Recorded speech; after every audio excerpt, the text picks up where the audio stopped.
क्या हुआ जब 17 सालों तक एक ही कमरे में बंद रही ये लड़की और जब दरवाजा खुला तो सभी के रोंगटे खड़े हो गए। इस घटना की शुरुआत करने से पहले सभी लोग श्रद्धा से कमेंट बॉक्स में हर हर महादेव जरूर लिखें। साथ ही हमारे चैनल को सब्सक्राइब करके बेल आइकन को जरूर प्रेस कर ले। दोस्तों, यह घटना है उत्तर प्रदेश के गाजियाबाद की, जहां सुमन नाम की एक लड़की रहती थी जो अपने माता पिता की एकलौती बेटी थी और उसका विवाह गाजियाबाद के एक राजपूत परिवार में तय हो चुका था। दोनों घरों में शहनाइयाँ बज रही थी और विवाह के उपलक्ष्य में सभी लोग जश्न मना रहे थे। परंतु सुमन और उसके माता पिता को इस बात का बिल्कुल भी अंदाजा नहीं था कि इस शादी के बाद उसकी ज़िंदगी में बहुत बड़ा तूफान आने वाला है। दरअसल यूपी के कई क्षेत्रों में दहेज प्रथा आज भी प्रचलित है। सुमन की शादी कराने के लिए उसके पिता ने अपनी गांव की जमीन बेचकर 25 लाख रुपए लड़के वालों को दिए थे, परंतु उससे भी उनकी भूख शांत नहीं हुई थी। वो शादी के बाद सुमन को दहेज के लिए टॉर्चर करने लगे थे। उसका पति भी रोज उसे मारता पीटता था और अपने घर वालों से पैसे लाने को कहता था। परंतु सुमन ये बात जानती थी कि अब उसके माता पिता के पास कुछ नहीं बचा है। वो अत्याचार सहन करके जैसे तैसे उसी घर में रह रही थी। कुछ महीने बीत गए। वे रोजाना सुमन पर अत्याचार करते थे और अपनी दहेज की लालसा को पूरी करने के लिए उन्होंने एक और घटिया प्लान बनाया। उन्होंने सुमन को उसी मकान के एक बंद कमरे में कैद कर दिया और दुनिया भर में उसके माता पिता के साथ सभी को ये बता दिया कि वो अपने आशिक के साथ कहीं भाग गई है। बदले में सुमन के माता पिता का कहना था कि हमें हमारी बेटी पर पूरा भरोसा है और वो ऐसा कदम सपने में भी नहीं उठा सकती। खैर, ये बात किसी को भी नहीं पता थी कि सुमन तो उसी घर के एक बंद कमरे में मौजूद थी जहां उसके साथ हैवानों सा व्यवहार हो रहा था। उसे सुबह शाम बस 2 वक्त की रोटी दी जाती थी और इधर सुमन के माता पिता हर किसी को उसका फोटो दिखाकर उसे ढूंढ रहे थे। हद तो तब हो गई जब सुमन के पति ने दूसरी शादी कर ली।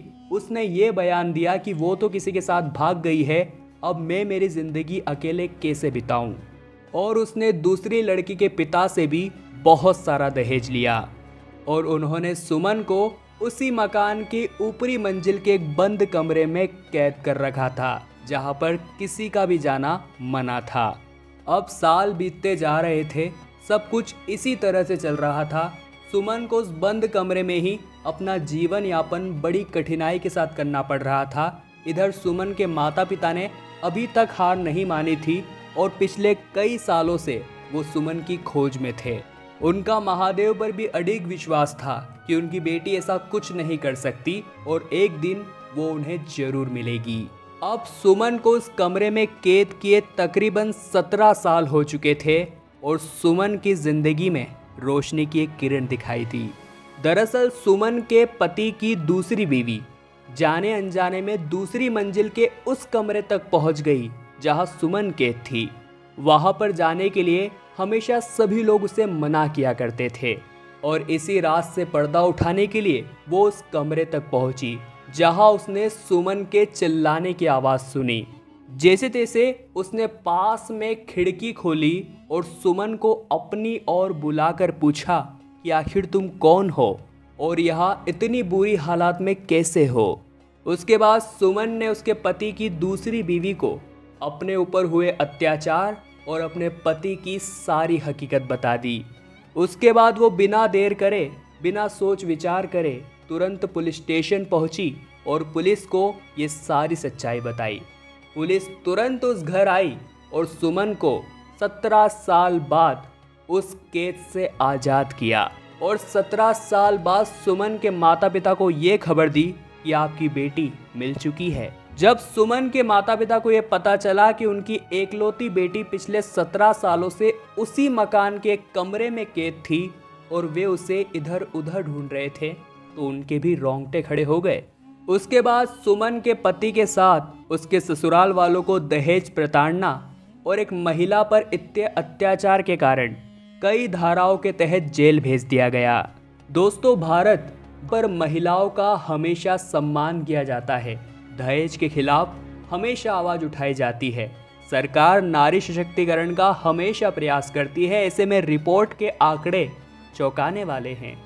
पिछले 3 सालों में 24,771 महिलाओं की मौत दहेज के कारण हुई है और दहेज प्रथा के कारण हुई मौत उत्तर प्रदेश सबसे आगे हैं।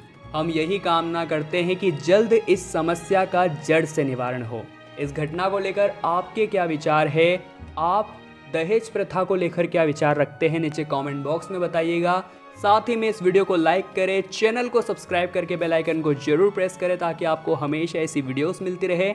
अभी के लिए आप सभी का बहुत बहुत धन्यवाद।